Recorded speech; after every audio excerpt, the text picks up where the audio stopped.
So before I get into this video, I do want to apologize because I was meant to do this video a few days ago, but due to an injury, I couldn't. So that's why I'm doing it now. Now, what I was going to do was I was going to make a reaction to the trailer and the gameplay trailer that we just got.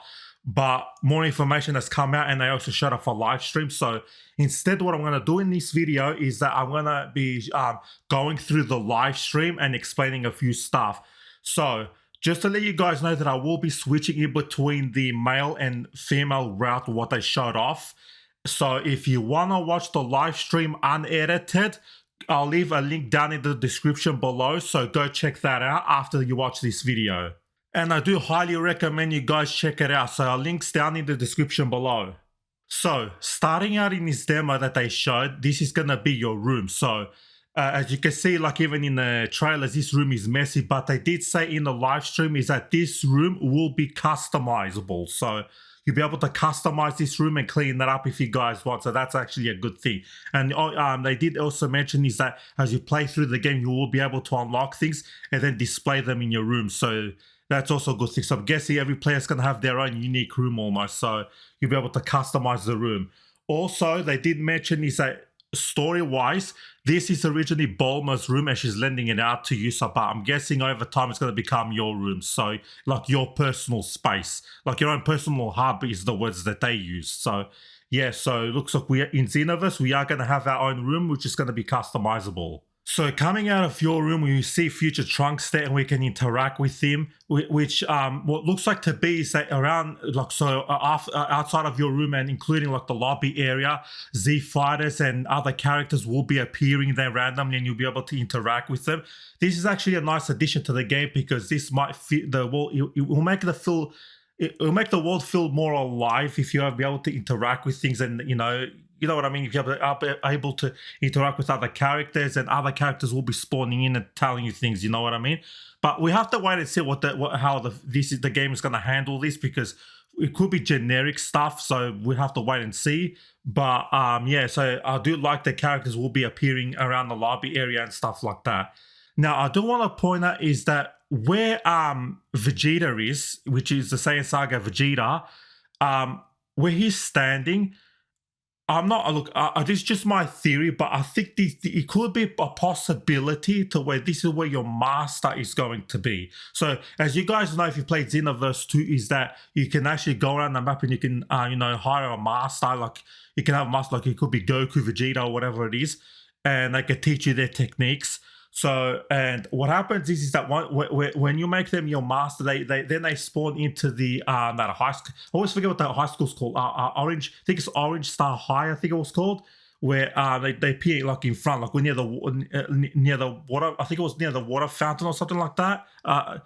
Yeah, so that's where they spawn and that's where you can interact with them. So I'm guessing in this game is that they're gonna be appearing in your lobby area where Vegeta is. So now, moving outside. No, actually, before we go outside, I do want to mention one thing because it's around this point where they do mention this. Because I know a lot of people are actually confused by this because they keep saying is that, no, there's not going to be any character creation and stuff like that in this game.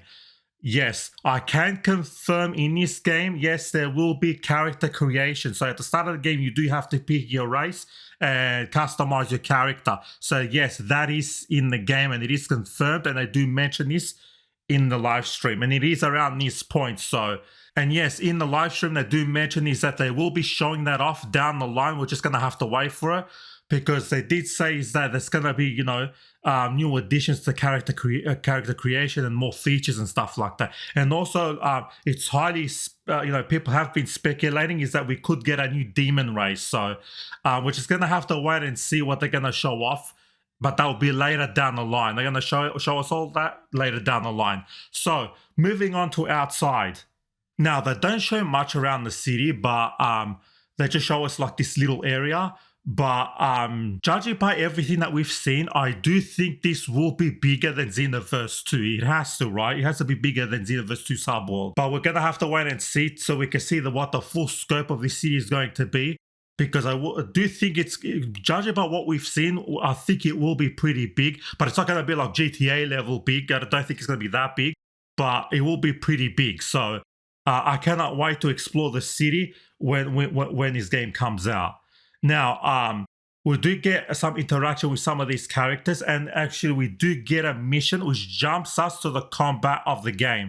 So we get a first glimpse of what the combat is going to be in this game. So jumping into the combat gameplay. So the first thing I do want to point out is the UI. In my opinion, the UI kind of looks ugly because it kind of looks too plain, and there's like somehow too many things going on with the UI. But that's just my opinion. Now, I haven't played the game myself, so I don't know how this feels and how the UI, like how it affects, like how it connects to the gameplay 100%. Because judging by what I'm seeing, you know, the UI does look a bit ugly. So hopefully that they do tweak this up, but we're gonna have to wait and see.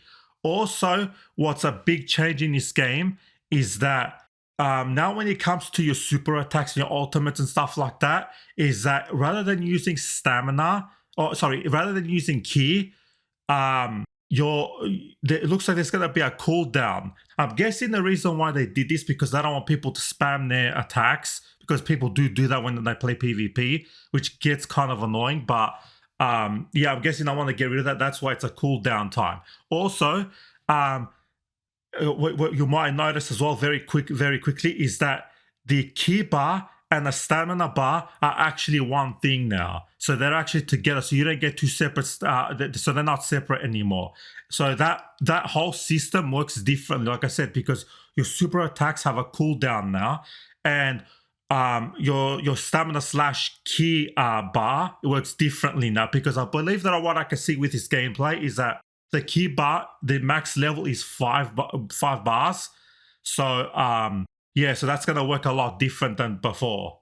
So about stamina breaking and stuff like that, what I can tell with this gameplay is that yes, you still be able to stamina break someone, but I do believe what I can see, what I can tell is that that bar has to be very, very low for you to stamina break someone. So that's something I did notice. Now that, like I said, this is early gameplay and this is a demo, so things are subject to change. So yeah, so I think stamina break is in the game, but they have to be low. That bar has to be really low for you to be able to stamina break them. At least that's what it looks like to me. Because you know, like in Xenoverse 2, which kind of got annoying, is that sometimes you get your stamina could be like literally at max, and all of a sudden, you know, someone could stamina break you, and then you have to wait for the whole bar to go back up again for you to actually start fighting normally again. So that was annoying in Xenoverse 2, but it doesn't look like that's gonna be a major problem in this game. But you just have to manage your stamina / ki bar a lot more. So you just gotta make sure it's above a certain point. I'm guessing, because it's also tied to your attacks. Because what I can see is that there are some normal combat stuff. So the normal, you know, normal attacks and stuff like that does take a little bit of that bar as well. So it does take energy from that bar. So I don't know how to feel about that 100%. I really have to play the game to know for sure if this is a good thing or not. But it does look different. There is big differences between Xenoverse 2 and this game, because also that I'm seeing here is that the gameplay, the fighting is a lot quicker than what Xenoverse 2 is. So I did notice that as well, which I did like, that it's actually a lot faster as well. Also, what I do notice is that the ultimate attacks, so the Super Kamehameha that they actually show off here, is that it does a huge, like, what is it? AoE, like it basically damages multiple opponents this time around, because it is quite big. The beam is quite big. So yeah, so that is nice to see. Like you could take down multiple enemies with that Super Kamehameha. So that's nice to see as well. So far, when it comes to the combat aspect, I do like what I'm seeing, because it does, you know, it is a faster paced game. That's all I can tell. Now, where my negatives are, that this is the stuff that I'm worried about. Now, when it comes to Awakening, they do show off like the soul switch, which basically so with the human character, they do show off the soul switch, which basically you turn into a different character for 60 seconds. So I don't know if I'm ever gonna use that, because to be honest with you, like if you're playing as a Saiyan, you know, you want the Super Saiyan transformation. So I don't think I'm ever gonna use the soul switch. But yeah, that makes sense with that having a timer.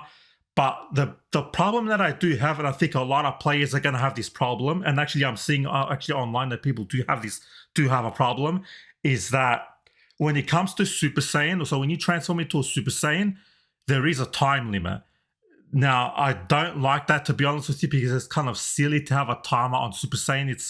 It is kind of stupid, but I don't know why they added that. Hopefully, they can remove that, or in the gameplay, like later on down the line, that kind of disappears due to, like, maybe that timer's there just to show off, like, oh, you're new to the form and, you know, stuff like that. But I don't think so. I don't think that's the case.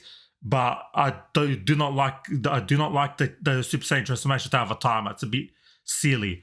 But another thing that might be a problem is that, or that I'm thinking now, is that how are additional transformations going to work? Like, for example, like, let's say if I want to skip and want to go to Super Saiyan 2 or Super Saiyan 3, like, can I be able to do that? Like, will I be able to go straight to 3 or just straight to 2? Or do I have to, or is it going to be one of those things where I got to wait for the cooldown to come up? When it's done, I go to Super Saiyan, then I got to wait for another cooldown to go up to go to Super Saiyan 2, and then another cooldown to go to Super Saiyan 3. Like, I really hope that's not the case, but it looks like it might be. But we're gonna have to wait and see how they handle that. But that's the two things that I do not like about the so far that I do not like. Now they do actually, there is some footage, because there is like at events people can like try out the demo of this game, and people have look, I'm not going to show it here because I don't know if this is allowed to be shown, because this could classify as a leak, so I'm not going to show it here.